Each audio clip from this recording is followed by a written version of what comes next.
প্রিয় দর্শক, আজকের দুপুরের লাইভ রিপোর্ট শুরু করা যাক। প্রথমে দেখুন প্লেটে আমি কি কি নিয়ে নিয়েছি। আলু ভাজি, মুরগির মাংস আর আচার, জলপাইয়ের আচার। শুরুতেই প্লেটে এসেছে আলু ভাজি। আলু ভাজি দিয়ে মেখে খাওয়া শুরু করলাম। ভাই, ছোট দেখলেও ভাজতে ভাজতে একদম পারফেক্ট হয়ে গেছে। আচার দিয়ে মিলায় মিলায় খাই। চাইলে এটা শুধু আলু না, এটা একটা হিরো আলম। হা হা, একবার মুখে তুইলা দেখেন, যেন আলুর প্রতি শ্রদ্ধা জানানোর এক মুহূর্ত। প্রথমে কামড়ে গেলেই মুখে মনে হবে আহা হা, এটা কোনো সাধারণ আলু না, এটার মধ্যে আছে সাহস, ধৈর্য আর ফানি ফিল। এইবার আলু দিয়া মাইখা মাইখা খাইতেছি, দেখেন কি সুন্দর লাগতেছে। আহা হা, একটু জলপাইয়ের আচার মিশায় খাই। উফ, স্বর্গীয়। আলু ভাজি দিয়া ভাত খাইতে কিন্তু আমার অনেক ভাল লাগে। আপনাদের কার কার আলু ভাজি দিয়া ভাত খাইতে ভাল লাগে প্লিজ কমেন্ট করে জানাবেন। কিন্তু আমার কিন্তু মাঝে মাঝে মনে হয় শুধু আলু ভাজি দিয়ে খাই খাওয়া শেষ করে ফেলা সম্ভব, তাই না? ওকে, ভাত মেখে নেই। এইবার একটু মাংস দিয়ে শুরু করি। মুরগির মাংস দেখতে দেখতেই মন খুশি হয়ে যায়। মাছওয়ালা ভাই যদি দেখতো, বলতো যে দেখেন ভাই, মিষ্টি মিষ্টি ফ্লেভার আছে, হা হা। কিন্তু আজকে আমার মাংসটা কিন্তু ঝাল ঝাল ছিল। মাংসটা ভাতের সাথে মিশলেই মনে হবে যেন রেসিপিটা আমার সাথে নাটক শুরু করলো।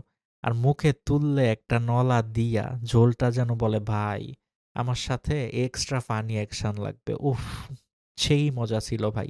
এবার মুখে দিলাম, আর সাথে সাথে পেটের ভিতর থেকে আসলো ছোট্ট আওয়াজ, হ্যাঁ ভাই, এটাই জীবনের আনন্দ। আচার দিয়া মাইখা মাইখা খাইতেছিলাম। রানটা দেখেন, রানের কালারটা দেখেন, ও মাই গড। মুরগির অংশটা আসলে মানে যতক্ষণ মুরগি খাইতেছি মনে হইতেছে আরো খাই আরো খাই। এটাতেই আসল মজা, আসল স্বাদ আর আসল থ্রিল সবই আছে। এই যে দেখেন মাংসটা দেখছেন ভাই, কালারটা দেখছেন। ঝোল দিয়া মাইখা মাইখা খাইতেছি। আপনারা কি শুধু শুধু মাংস খান নাকি ঝোল দিয়া মাইখা মাইখা খান? কে কে কিভাবে খান একটু কমেন্ট করে জানান তো। উফ, মাখতে মাখতেই এখন আমার জিভে আবার পানি চলে আসতেছে। একটু আচার মিক্স করতেছি।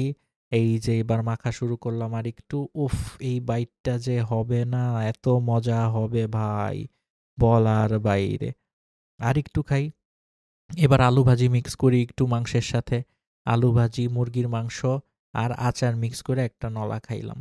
এবার আর একটু ঝোল দিয়ে মাখাই। সবকিছু একসাথে। সবকিছু একসাথে খাইতে কিন্তু অন্য রকমের টেস্ট, তাই না ভাই?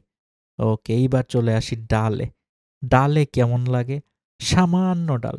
ডালটা ছোট কিন্তু শান্তির প্রতীক। মসুরের ডাল। মাঝে মাঝে মনে হয় ভাই, ডালটা ছাড়া দুপুরে কিছুই অসম্পূর্ণ।